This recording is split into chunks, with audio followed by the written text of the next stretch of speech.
ഇത്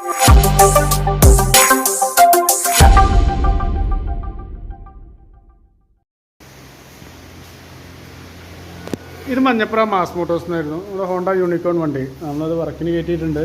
അതിൻ്റെ കംപ്ലയിൻറ്റ്സ് പറഞ്ഞാൽ കസ്റ്റമർ അതിൻ്റെ ബാക്കിലൊരു ലെഫ്റ്റ് ഇൻഡിക്കേറ്റർ മാറ്റാൻ പറഞ്ഞിട്ടുണ്ട്, എയർ ഫിൽറ്റർ ചെക്ക് ചെയ്ത് നോക്കിയിട്ട് മാറ്റാൻ പറഞ്ഞിട്ടുണ്ട്, എഞ്ചിൻ ഓയിൽ ചെക്ക് ചെയ്ത് നോക്കിയിട്ട് മാറ്റാൻ പറഞ്ഞിട്ടുണ്ട്, ഒരു പ്ലഗ്, അതൊരു ബാറ്ററി കണക്ഷൻ ഓൺ ഇൻഡിക്കേറ്റർ ഒന്ന് വർക്കിംഗ് അല്ലായിരുന്നു, അതൊക്കെ ഒന്ന് ചെക്ക് ചെയ്ത് നോക്കാൻ പറഞ്ഞിട്ടുണ്ട്. പിന്നെ ക്ലച്ചിൻ്റെ കേബിൾ മാറ്റാൻ പറഞ്ഞിട്ടുണ്ട്, ഫ്രണ്ടിൽ നിന്ന് ഡിസ്കിൻ്റെ ഭാഗത്തിന് ഒരു സൗണ്ട് വേരിയേഷൻ പറഞ്ഞിട്ടുണ്ട്. ഇതൊക്കെയാണ് കംപ്ലയിൻ്റ് ആയിട്ട് പറഞ്ഞത്. വേറെ സർവീസോ കാര്യങ്ങളൊന്നുമില്ല, ജന സർവീസോ കാര്യങ്ങളൊന്നുമില്ല. ഇതൊക്കെയാണ് മെയിനായിട്ട് പറഞ്ഞ കംപ്ലയിൻറ്റ്. അപ്പോൾ നമ്മളെ ബാക്കിൽ ഇൻഡിക്കേറ്റർ മാറ്റിയിട്ട് റീസെറ്റ് ആക്കിയിട്ടുണ്ട്, പുതിയത് വെച്ചിട്ടുണ്ട്. ഇതാണ് പഴയ ഇൻഡിക്കേറ്റർ, അതൊന്ന് മാറ്റി വെച്ചിട്ടുണ്ട്. അതുപോലെ എയർ ഫിൽറ്റർ മാറ്റണം കേട്ടോ. എയർ ഫിൽറ്റർ കിടക്കുന്നത് കമ്പനി ഫിൽറ്ററൊന്നുമല്ല, അപ്പോൾ എയർ ഫിൽറ്റർ നമ്മൾ മാറ്റിയിടുന്നുണ്ട്. പിന്നെ എഞ്ചിൻ ഓയിൽ നമുക്ക് ചെക്ക് ചെയ്തപ്പോൾ എഞ്ചിൻ ഓയിൽ മാറ്റാറായിരുന്നു, അപ്പോൾ എഞ്ചിൻ ഓയിലും കൂടി ഒന്ന് മാറ്റുന്നുണ്ട്.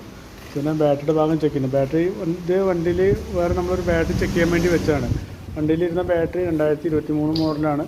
പക്ഷേ അത് ചെക്ക് ചെയ്ത് നോക്കുമ്പോൾ ഫുള്ള് ഡെഡായി കിടക്കുകയാണ് ബാറ്ററി. അപ്പോൾ ജസ്റ്റ് ഒന്ന് നമ്മൾ ചാർജിലേക്ക് ഇട്ടിട്ടുണ്ട്. അപ്പോൾ സെൽഫൊന്നും വർക്കിംഗ് അല്ലായിരുന്നു. അപ്പോൾ സെൽഫൊന്നും വർക്ക് ചെയ്യിപ്പിക്കേണ്ടെന്നുള്ള രീതിയിലാണ് കസ്റ്റമർ പറഞ്ഞത്. അപ്പോൾ തൽക്കാലം ആ ബാറ്ററി ഒന്ന് ചാർജ് ചെയ്ത് നോക്കുക, ചാർജ് ചെയ്തിട്ട് സെറ്റ് ചെയ്ത് നോക്കുക. അപ്പോൾ തൽക്കാലം ഓൺ ഇൻഡിക്കേറ്റർ വർക്ക് ചെയ്യാൻ വേണ്ടി തൽക്കാലം നമ്മളൊരു കൺവെർട്ടറും കൂടി വെച്ചിട്ടൊന്ന് റീസെറ്റ് ചെയ്യാം കേട്ടോ. അതുപോലെ തന്നെ നമ്മളതിൻ്റെ ക്ലച്ചിൻ്റെ കേബിൾ ക്ലച്ച് കേബിൾ ടൈറ്റ് ആയിരുന്നു, അപ്പോൾ ക്ലച്ചിൻ്റെ കേബിളൊന്ന് മാറ്റുന്നുണ്ട്. പിന്നെ ഫ്രണ്ട് ഡിസ്കിൻ്റെ ഭാഗത്തുനിന്ന് സൗണ്ട് വേരിയേഷൻ പറഞ്ഞായിരുന്നു. അപ്പോൾ അത് കാണിച്ചത് ഈ ഒരു ഡിസ്ക് പ്ലേറ്റ്, ഈ പ്ലേറ്റിൻ്റെ അത് കറക്റ്റ് ഇവിടെ ഇരുന്നുണ്ട്, നമ്മളത് ഇട്ടത് ഈ ഒരു സെൻറ്ററായിട്ട് ഇട്ടായിരുന്നു. അപ്പോൾ ആ പ്ലേറ്റ് പറയുന്ന സൗണ്ടായിരുന്നു കാണിച്ചിരുന്നത്. അപ്പോൾ അതൊന്ന് കറക്റ്റാക്കി ഡിസ്ക് പാഡൊന്നും കുഴപ്പമൊന്നുമില്ല, അതൊന്ന് ക്ലീൻ ചെയ്തിട്ടൊന്ന് റീസെറ്റ് ആക്കാം. നമുക്ക് അതിൻ്റെ പ്ലഗ് മാറ്റാനായിരുന്നു കേട്ടോ. അപ്പോൾ ആ പ്ലഗ് കൂടി ഒന്ന് മാറ്റിയിട്ടൊന്ന് റീസെറ്റ് ചെയ്തിട്ട് ഓക്കെ.